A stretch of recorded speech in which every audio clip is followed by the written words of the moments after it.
All right, settle down everyone. Grab a flagon of mead because we're about to delve into a period of history more ruthless than a badger with a bad backache. The Mongol Empire.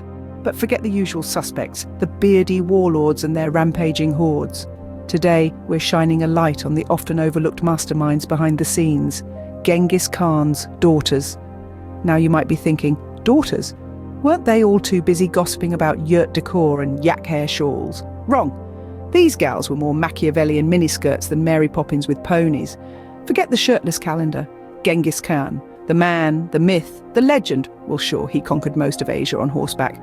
But let's be honest, folks, the real masterminds behind the Mongol Empire were his daughters. These weren't your typical damsels in distress waiting to be rescued by some strapping Mongol warrior. No, these were queens of cunning, empresses of intrigue, and diplomats who could charm the socks off a particularly grumpy yak. But these weren't just your average political players. They were ruthless, cunning, and as fierce as a rabid wombat.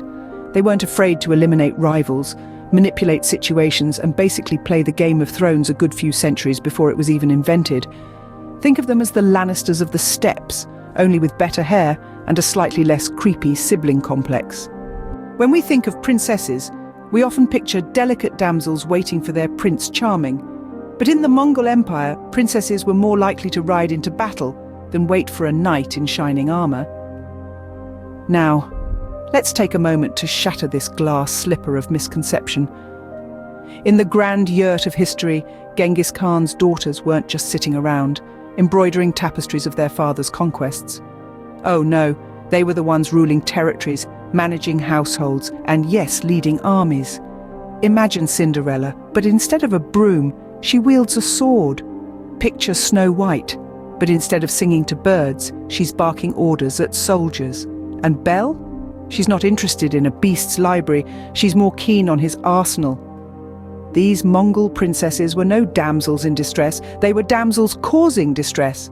Their roles were not confined to the domestic sphere, but extended to the very heart of the Mongol Empire's power structure.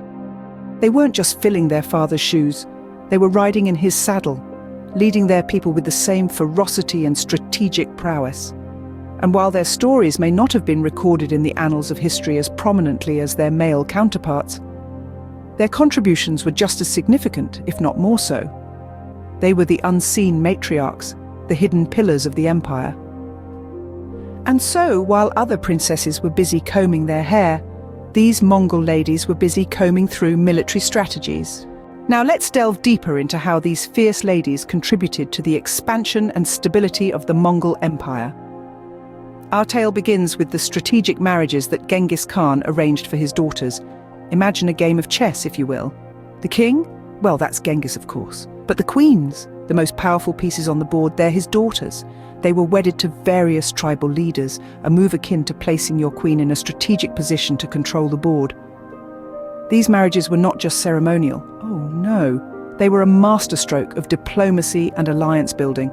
They brought peace, stability, and a sense of unity among the warring tribes. It's like having a royal flush in poker, but instead of chips, you're playing for territories. Now, these princesses weren't just pawns in their father's grand scheme. They were leaders in their own right. They ruled their territories, managed military affairs, and even made decisions that affected the entire Mongol Empire. Picture this, a medieval boardroom where the ladies call the shots. The empire was their business, and business, my friends, was booming. Take Ogedi, for example. This woman was a political strategist so brilliant, Machiavelli would have taken notes. While her brothers were off chasing sheep and racking up bar tabs across Eurasia, Ogedi held the empire together. She was the glue, the duct tape, the secret ingredient that kept the whole Mongol enchilada from falling apart. Imagine her like Mary Poppins, but instead of a carpet bag full of helpful household items, she had a pouch overflowing with cunning plans, shrewd alliances, and the occasional severed head, just in case negotiations got a little heated. And then there's Torogene. This woman could negotiate a trade deal that would make a rug salesman blush.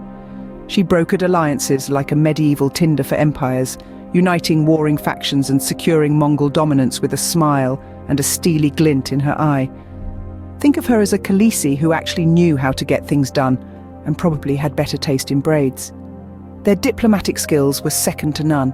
They negotiated treaties, resolved disputes, and fostered trade relationships.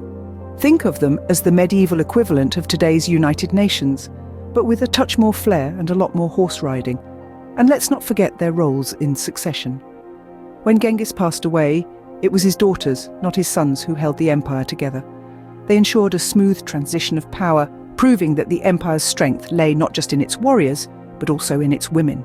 So, there you have it.